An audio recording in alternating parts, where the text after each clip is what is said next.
Shalom Bapak Ibu Saudara kekasih di dalam Tuhan. Selamat merayakan hari kenaikan Isa Al-Masih Yesus Kristus yang adalah juru selamat kita. Dia mati dan dia bangkit dan dia naik ke surga untuk menyediakan tempat bagi kita. Terima kasih kepada kita semua yang akan mengambil bagian dalam ibadah perayaan kenaikan Yesus Kristus ke surga. Kita akan memulai ibadah pada hari ini dan saya mengajak kita semua untuk kita berdoa. Kami bersyukur, kami berterima kasih kepada Tuhan yang sudah menyelamatkan jiwa kami dan kami bersyukur karena Tuhan telah memilih kami dari segala banyak orang di dunia ini dan kami boleh menjadi biji mata-Mu dan kami berharga di mata-Mu. Terima kasih Tuhan Yesus, berkati seluruh umat Tuhan di dunia ini yang hari ini merayakan kenaikan Yesus Kristus ke sorga. Dan biarlah setiap umat-Mu boleh memberikan waktu yang terbaik untuk boleh menyembah, memuji dan mengagungkan Tuhan. Terima kasih Roh Kudus yang sudah memberkati kami hari ini. Dan kami percaya kuasa-Mu sanggup mengubahkan semua keadaan kami dan Engkau membawa hati kami lebih lagi lekat dengan Tuhan. Terima kasih Tuhan Yesus, kami menyerahkan seluruh kehidupan umat Tuhan di rumah masing-masing supaya mereka dapat duduk diam untuk memberikan waktu yang terbaik memuji dan menyembah Tuhan. Terpujilah Engkau Tuhan yang sangat baik dalam kehidupan kami dan umat Tuhan diberkati oleh Tuhan. Bila ada di antara mereka yang sakit, Tuhan beri kesembuhan. Bila ada di antara mereka yang lemah, Tuhan kuatkan mereka. Biarlah mereka tetap semakin iman mereka bertumbuh dan memiliki nilai yang berharga di mata Tuhan. Terima kasih Roh Kudus, lawatan-Mu dan jamahan-Mu mengalir atas kehidupan kami. Dalam nama Yesus Tuhan dan Juru Selamat, kami sudah berdoa. Haleluya. Amin. Puji Tuhan. Jemaat Tuhan di rumah, kita angkat pujian sebagai ucapan syukur kita kepada Tuhan atas pemeliharaannya dan kasih-Nya. Kita angkat pujian, ku ada sebab anugerah-Mu.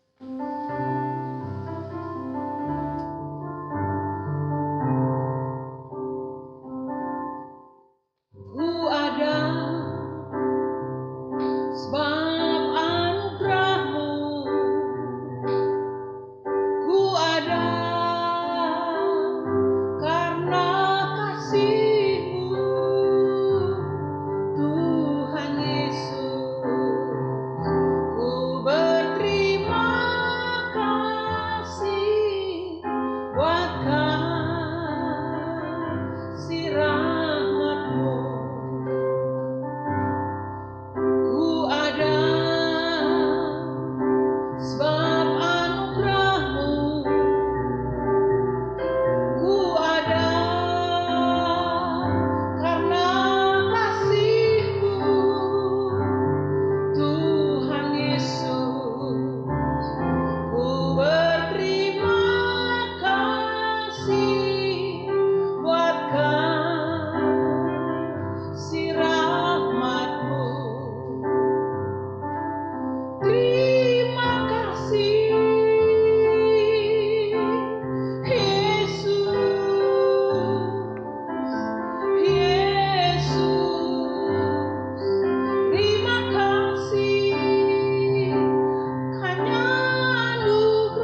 bersyukur Tuhan.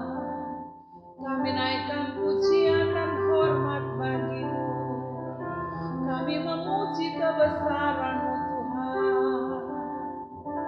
Haleluya. Kami mau rindukan Engkau Tuhan.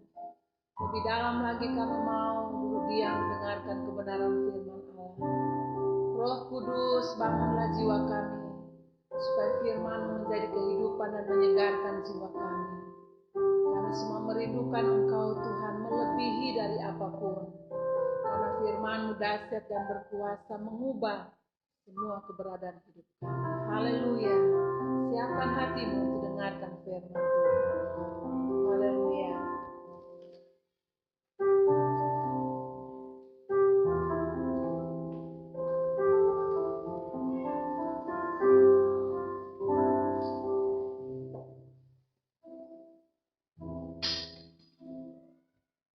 Shalom, salam sejahtera dalam kasih Tuhan. Kita akan tunduk kepala dalam sikap doa. Bapa, segala hormat, puji syukur bagi-Mu. Pagi hari ini kami naikkan syukur di hadapan Tuhan yang boleh memberikan kami kekuatan, kesehatan. Secara khusus pada pagi hari ini kami boleh melayani di dalam ibadah kenaikan Yesus ke surga. Dan ku tahu Tuhan, kenaikan Yesus ke surga memberikan dampak besar kuasa dari surga atas kami. Itu sebabnya pagi hari ini Tuhan, biarlah kami semua boleh merendahkan hati di kaki Tuhan, mengambil bagian di dalam ibadah online pada pagi hari ini, sehingga kami boleh memperoleh makanan rohani, kami boleh memperoleh kekuatan di dalam jiwa ini, untuk kami menjalani kehidupan ini dengan tidak gentar, tapi percaya kuasa Tuhan Engkau berikan bagi kami saat Engkau meninggalkan kami dan naik ke surga. Berfirmanlah bagi kami semua ya Bapa, kami siap mendengar. Terpujilah Allah di dalam nama Yesus. Kami berdoa, kami siap menyambut akan firman-Mu. Haleluya. Amin. Saudara yang dikasihi Yesus Kristus, firman Tuhan yang kaitan dengan hari ini kita mengadakan ibadah kenaikan Yesus Kristus, tepatnya pada hari Kamis 21 Mei 2020. Saya memberi tema dengan tema 3 kunci. 3 kunci penting kenaikan Yesus Kristus ke surga yang terambil dari Injil Lukas pasal 26 ayat 50 sampai ayat yang ke-53. Lalu Yesus membawa mereka keluar kota sampai dekat Betania. Di situ ia mengangkat tangannya dan memberkati mereka. Dan ketika ia sedang memberkati mereka, ia berpisah dari mereka dan terangkat ke surga.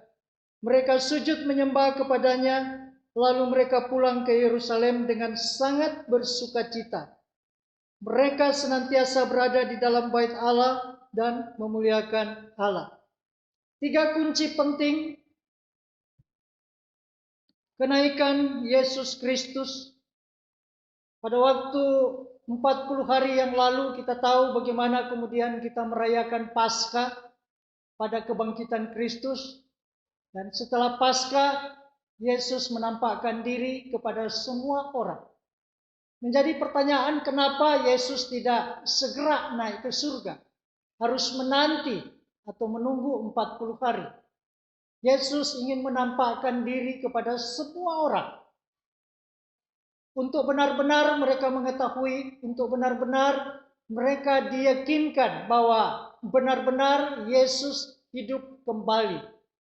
Itu sebabnya 40 hari ini kemudian tidak saja dilihat oleh murid-muridnya, tetapi Alkitab mengatakan 500 orang lebih menyaksikan dan mereka melihat Yesus hidup kembali.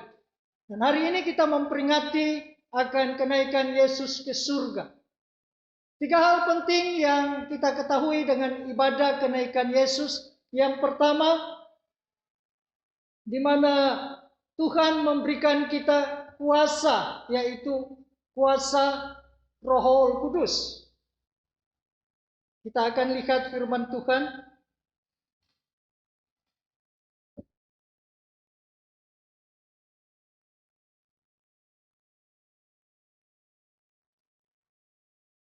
Yohanes 20 ayat yang ke-22.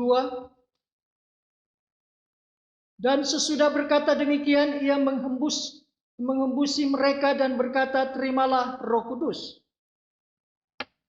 Pertama-tama Yesus naik ke surga dan memberikan Roh Kudus kepada murid-muridnya. Tentunya hari ini tidak saja kepada murid-muridnya, tapi kepada semua orang percaya. Untuk apa? Roh Kudus kita tahu di dalam bahasa Yunani yang artinya parakletos, artinya dalam bahasa Indonesia sebagai penolong, penghibur. Kita tahu bahwa di dalam dunia ini carut marut, dalam kehidupan ini banyak masalah dan persoalan.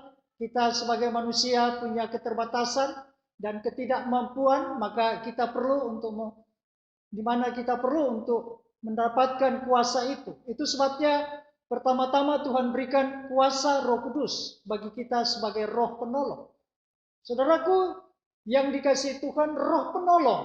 Setiap kita di dalam kehidupan ini banyak persoalan-persoalan, bahkan di saat kita mengalami kesulitan, ada yang kemudian mengalami jalan buntu. Di dalam kesulitan ini kita tidak ada jalan keluar, maka roh penolong akan memberikan kita kekuatan, dia akan memberikan terobosan ilahi, sehingga dari kebuntuan kita mendapatkan jalan keluar. Itu sebabnya orang-orang yang senantiasa mengandalkan Tuhan mengaruniakan Roh Kudus sebagai roh penolong, sehingga di dalam kebuntuan, di dalam kesulitan, bahkan di mana akal dan pikiran tidak lagi bisa bekerja dengan baik, di mana orang-orang tersebut tidak akan mengalami putus asa, mereka tidak akan mudah menyerah karena mereka tahu ada Roh Kudus penolong yang sanggup membukakan mereka jalan. Dan yang kedua, kita tahu bahwa Roh Kudus memberikan kita penghibur, dia memberikan kita penghiburan. Tak kala kita ada di dalam suasana duka cita, di dalam suasana hati yang sedih, kita ada di dalam berbagai persoalan-persoalan, karena kita tahu di dunia ini semua kita mengalami akan hal itu. Seperti hari-hari ini kita mengalami kemudian pandemi global, ya, di mana-mana kita mendengar cerita tentang kesusahan, kepiluan, tetapi kita tahu bahwa Roh Kudus akan memberikan kita penghiburan. Penghiburan yang datang dari Tuhan itu akan memberikan kita kekuatan, akan memberikan kita semangat. Paulus dan Silas, waktu mereka ditangkap dan dijebloskan ke dalam penjara,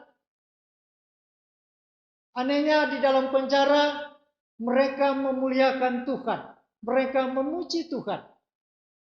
Sehingga para tahanan-tahanan lain mereka mendengar, dan kemudian firman Allah berkata terjadi gempa bumi sehingga sendi-sendi penjara itu goyah. Saudaraku yang dikasihi Yesus, bahwa kekuatan yang dari Tuhan, roh penghiburan yang dari Tuhan, itu akan memampukan kita untuk sanggup melewati masa-masa sulit, sanggup melewati masa-masa di mana kita sedang ada di dalam persoalan, kesulitan. Kita boleh keluar sebagai pemenang, kita tidak mudah menyerah, tetapi ada pengharapan-pengharapan yang Tuhan janjikan. Itulah pentingnya ada roh penghiburan bagi setiap kita. Sehingga di dalam kesusahan, di dalam penderitaan dan air mata, kita menyadari bahwa kita tidak pernah sendiri.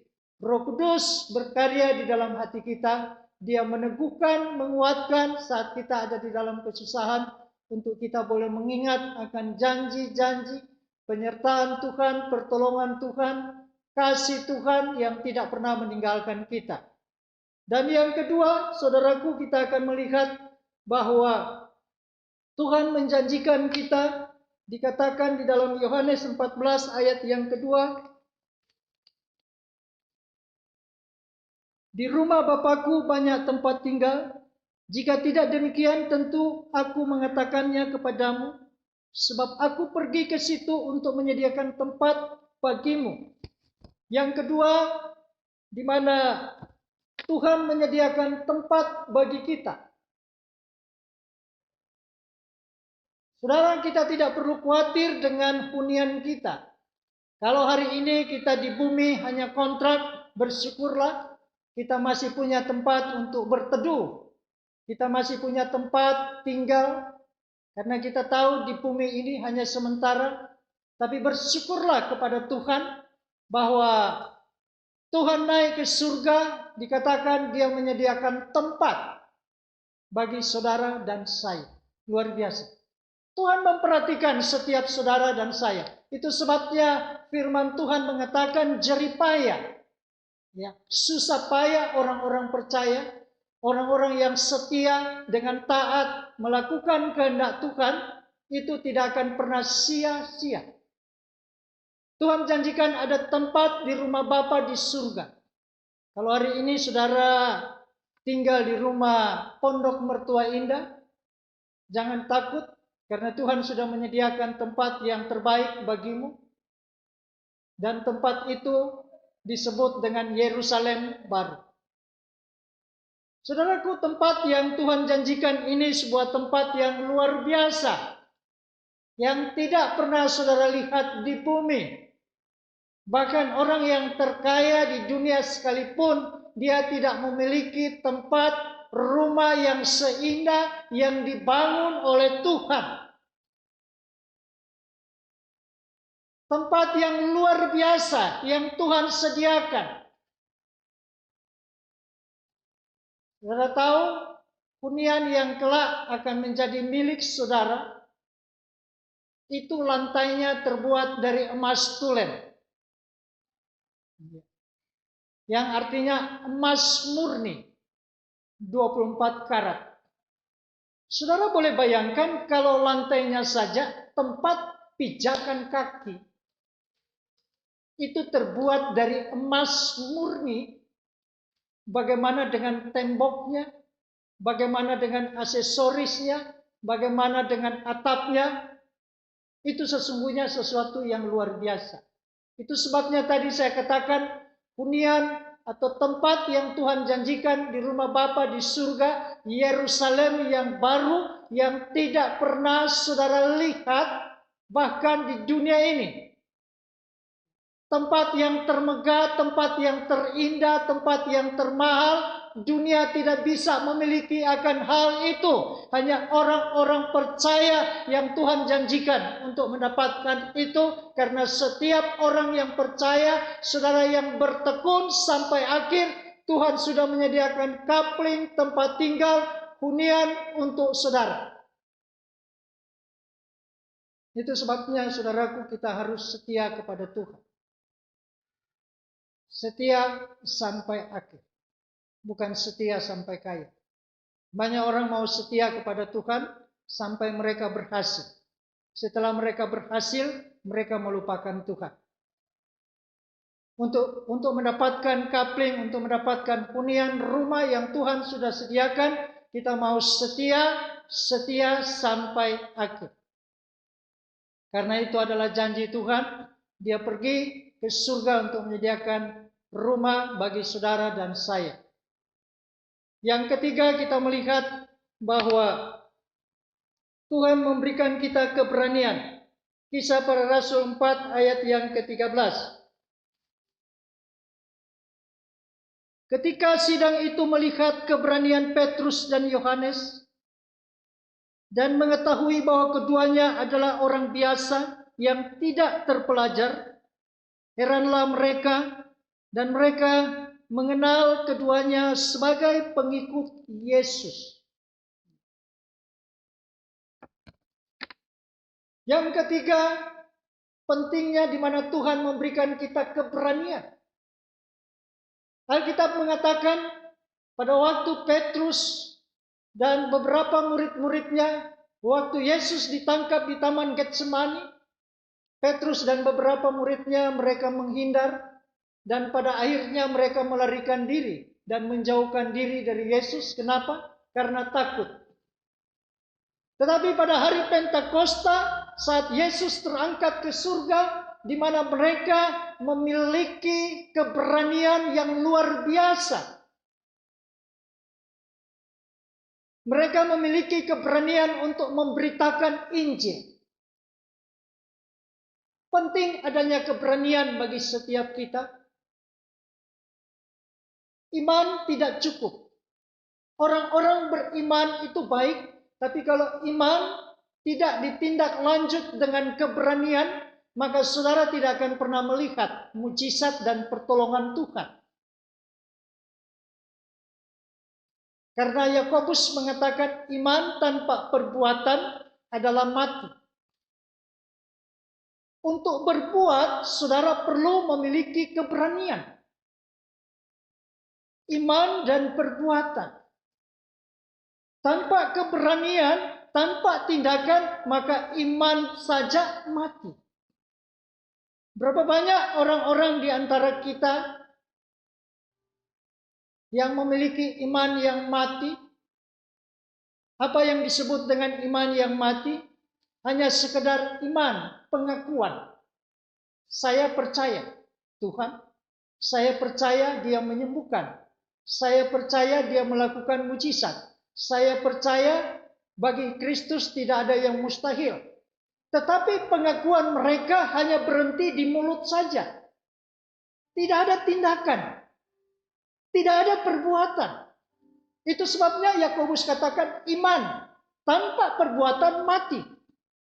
Sekedar saudara mengakui Yesus besar, Yesus ajaib, Yesus luar biasa, iya, itu tidak salah, itu baik. Tapi harus ditindak lanjut dengan perbuatan. Ada langkah-langkah konkret yang harus saudara kerjakan. Nah, untuk melakukan hal ini dibutuhkan keberanian, dorongan oleh Roh Kudus, sehingga setiap kita boleh mengalami akan kuasa Allah yang heran. Saudara yang dikasihi Tuhan, keberanian sangat dibutuhkan. Alkitab mengatakan Petrus dan murid-muridnya dikenal sebagai orang-orang yang biasa. Ya. Artinya orang-orang yang tidak terpelajar, orang-orang yang pekerjaan mereka hanya nelayan. Ya. Pengetahuan mereka hanya sekitar laut saja dan penangkapan ikan.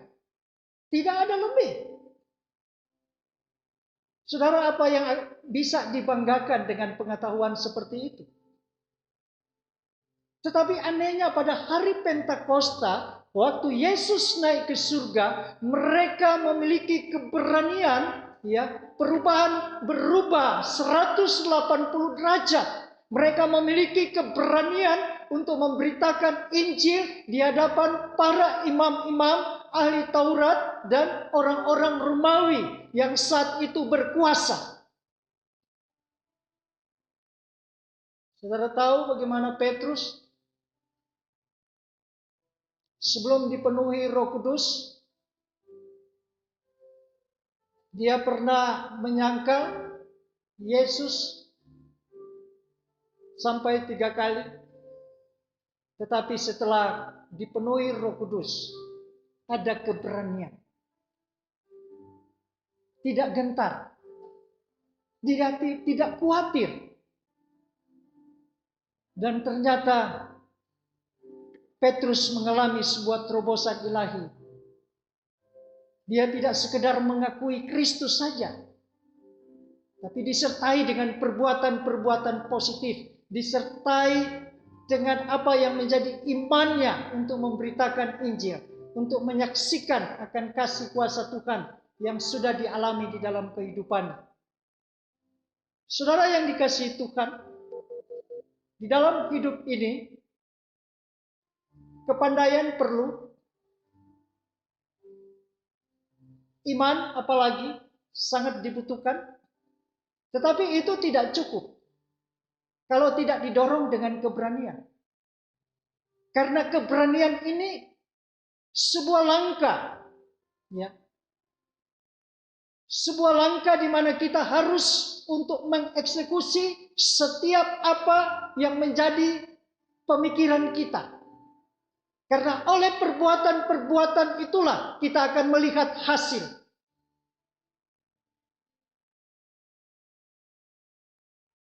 Itu sebabnya di dalam kita melayani Tuhan, kita membutuhkan keberanian. Tidak saja pendeta, tidak saja majelis penatua, tetapi semua orang percaya. Kita harus melayani Tuhan. Kita membutuhkan keberanian. Keberanian di dalam memberitakan Injil. Keberanian di dalam bersaksi. Agar orang-orang bisa mengenal kita, mengerti siapa Yesus itu. Itu membutuhkan keberanian. Tidak sekedar pengetahuan, tidak sekedar iman. Keberanian adalah perbuatan. Dan oleh perbuatan itulah di mana Alkitab mengatakan iman kita menjadi sempurna. Keberanian berkorban.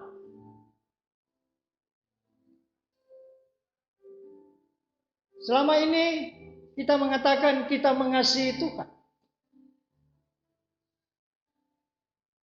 Kita mengatakan bahwa Tuhan sudah menolong, Tuhan sudah menyelamatkan, Tuhan sudah menyembuhkan, membuat segala sesuatu menjadi baik. Tapi saya mau bertanya, sudahkah saudara berkorban bagi Tuhan?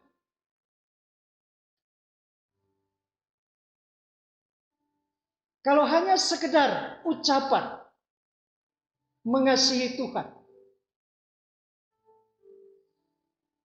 itu hanya sekedar dengan iman. Tetapi apakah cukup? Belum. Harus disertai dengan perbuatan. Harus dengan kemudian ditunjukkan dengan pengorbanan kita. Apa yang saudara lakukan bagi Tuhan. Baru kemudian imanmu menjadi sempurna. Kalau saudara mengatakan mengasihi Tuhan, tapi kalau saudara tidak terlibat di dalam bagian-bagian kehidupan untuk memuliakan Tuhan, saudara belum mengasihi Tuhan. Apakah saudara sudah berkorban bagi Tuhan? Berkorban dalam pemikiran, berkorban di dalam waktu, berkorban di dalam tenaga, terlebih berkorban tentang uang dan harta. Dan semua itu tertuju kepada Kristus. Tuhan tidak tertarik dengan harta kekayaan. Tapi waktu engkau mengatakan mengasihi Tuhan, engkau beriman, tetapi tidak disertai dengan perbuatan, maka Tuhan tidak akan melihat iman yang hidup. Karena iman yang hidup itu harus dilengkapi dengan perbuatan, berkorban bagi Tuhan. Tuhan sudah berkorban bagi saudara. Dia sudah mati di atas kayu salib. Dia sudah bangkit. Dan hari ini kita memperingati kenaikan Yesus ke surga. 3 hal penting yang harus saudara ingat dengan kenaikan Yesus ke surga. Yang pertama, Tuhan memberikan kita Roh Kudus sebagai roh penolong dan penghibur. Janganlah engkau bersedih, janganlah engkau bersusah hati, bahwa sesungguhnya Roh Kudus yang akan menolong, dia akan menghibur, dia akan menuntun setiap langkahmu sampai akhir kehidupan. Yang kedua, Tuhan berjanji dia naik ke surga, menyediakan tempat bagimu. Hunian yang kekal itu Tuhan sediakan bagimu. Di bumi kita tempat tinggal yang hanya sementara. Itu sebabnya jangan pusing kepada hal-hal yang sementara. Tapi mari hari ini saudara mulai memikirkan tentang hal-hal yang bernilai kekal dan abadi. Karena itulah yang akan membawa kepada kebahagiaan, pengharapan saudara, semangat untuk terus maju, mengiringi, melayani Tuhan dalam kondisi apapun. Dan yang ketiga, Roh Kudus memberikan keberanian. Tuhan memberikan keberanian bagi saudara untuk melakukan perkara-perkara besar di dalam hidupmu, sehingga imanmu menjadi sempurna, imanmu menjadi hidup. Karena iman ditambah perbuatan adalah hidup. Iman tanpa perbuatan adalah mati. Itu sebabnya saudara harus mengambil keputusan untuk mengiringi Tuhan, tidak sekedar berkata-kata, tapi saudara mau sungguh-sungguh melayani, mengiringi Tuhan. Saudara mau sungguh-sungguh berkorban bagi Tuhan, karena firman Allah berkata, apapun yang saudara tabur demi kemuliaan Allah, maka semua tidak akan pernah sia-sia. Tuhan Yesus memberkati. Kita tunduk kepala dalam sikap doa. Bapa, kami bersyukur kepadamu pada pagi hari ini, di mana Tuhan Engkau sudah memberikan kami kekuatan, Engkau sudah memberikan kami pengharapan. Kenaikan Yesus ke surga itu menunjukkan bahwa Tuhan Engkau memberikan kuasa atas kami. Kami tidak lagi pernah sendiri Tuhan, tetapi jaminan daripada apa yang Engkau berikan bagi kami, itu yang akan membawa untuk kami semakin dekat dengan Tuhan, akan membawa untuk kami semakin sungguh-sungguh merindukan Tuhan di dalam kesementaraan ini, di mana Tuhan memberikan kami kuasa Roh Kudus. Karena Roh Kudus itulah yang akan memimpin setiap perjalanan hidup kami. Dalam suka duka, dalam setiap kesusahan, kesulitan, Roh Kudus memampukan kami. Roh Kudus menghibur kami. Sehingga tidak seorang pun akan menyerah. Tidak seorang pun akan berputus asa. Jika Roh Kudus sungguh-sungguh menguasai atas kehidupannya. Karena setiap persoalan masalah, apapun yang terjadi bagi setiap pribadi, kami percaya selalu ada pengharapan, selalu ada jalan keluar, selalu ada pertolongan. Karena itu Roh Kudus sumber kehidupan bagi orang-orang percaya. Tuhan menjanjikan banyak rumah di rumah Bapa di surga. Itu sebabnya setiap kami tidak lagi berfokus kepada hal-hal yang sementara, hal-hal yang sementara yang tidak abadi, tapi kami mau hari ini untuk memfokuskan diri kepada hal-hal yang bernilai kekal, hal-hal yang bernilai abadi. Karena sesungguhnya apa yang tidak pernah kami bayangkan dan tidak pernah kami pikirkan, semuanya Tuhan sudah sediakan bagi setiap kami orang-orang percaya. Roh Kudus memberikan kami keberanian untuk kami dapat menjalani kehidupan ini, untuk kami dapat berbuat sesuai dengan kebenaran firman, kami dapat berbuat sesuai dengan iman kami, sehingga Yakobus mengatakan iman dan perbuatan, maka iman mereka akan hidup. Iman tanpa perbuatan, maka iman itu akan mati. Dan iman yang hidup, iman yang berkenan kepada Tuhan. Dan biarlah saudara di dalam kenaikan Kristus Yesus ini boleh memberikan pengharapan, kekuatan untuk saudara terus bersandar kepada Tuhan. Karena besar kuasanya kepada kami semua, kepada kita, untuk kita boleh terus berjalan bersama-sama dengan Dia. Karena di dalam Kristus ada kepastian, di dalam Kristus ada masa depan, di dalam Kristus kita boleh masuk di dalam kekekalan, dalam keabadian bersama-sama dengan Yesus Kristus. Terima kasih Bapa di surga. Tuhan memberkati jemaat dimanapun mereka berada. Jika di antara mereka hari ini yang mengalami gangguan kesehatan, kami berdoa di dalam nama Yesus, Tuhan jamah, pulihkan, dan oleh bilur-bilurnya disembuhkan. Biarlah iman dan perbuatan boleh mengalami kesembuhan yang dahsyat dari Tuhan. Jika di antara mereka yang hari ini membutuhkan iman, kiranya Tuhan tambahkan iman mereka. Dan biarlah iman dengan perbuatan mereka boleh mengalami kuasa Allah yang dahsyat, yang heran, yang ajaib.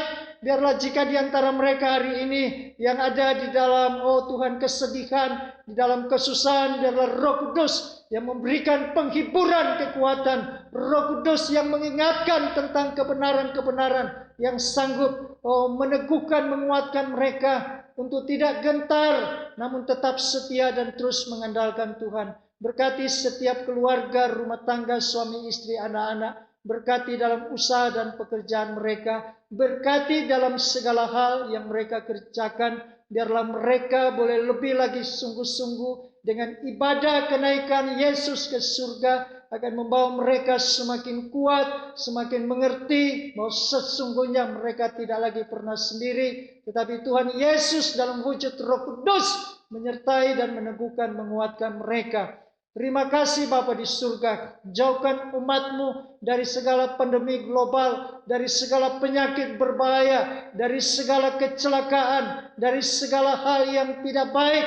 Biarlah mereka terus bertekun bertekun dan tetap setia sampai pada akhirnya. Terpujilah Bapa, di dalam nama Yesus Kristus Tuhan dan Juru Selamat kami berdoa dan mengucap syukur. Nah, jemput kita bangkit berdiri, mari kita angkat kedua belah tangan kita.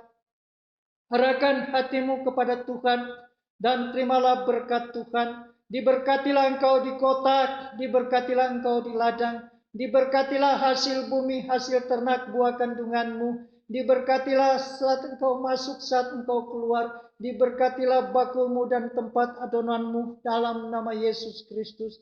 Kiranya kasih karunia dari Tuhan Yesus Kristus dan kasih Allah serta persekutuan Roh Kudus menyertai saudara sekalian mulai hari ini hingga Maranatha. Kiranya saudara tetap setia kepadanya. Bapa kami yang ada di surga, dikuduskanlah namamu, datanglah kerajaanmu, jadilah kehendakmu di bumi seperti di surga. Berikanlah pada hari ini makanan kami yang secukupnya, dan ampunilah kesalahan kami seperti kami sudah mengampuni kesalahan orang pada kami. Dan janganlah membawa kami ke dalam pencobaan, tapi lepaskan kami daripada yang jahat, karena Engkau yang punya kerajaan dan kemuliaan sampai selama-lamanya. Amin.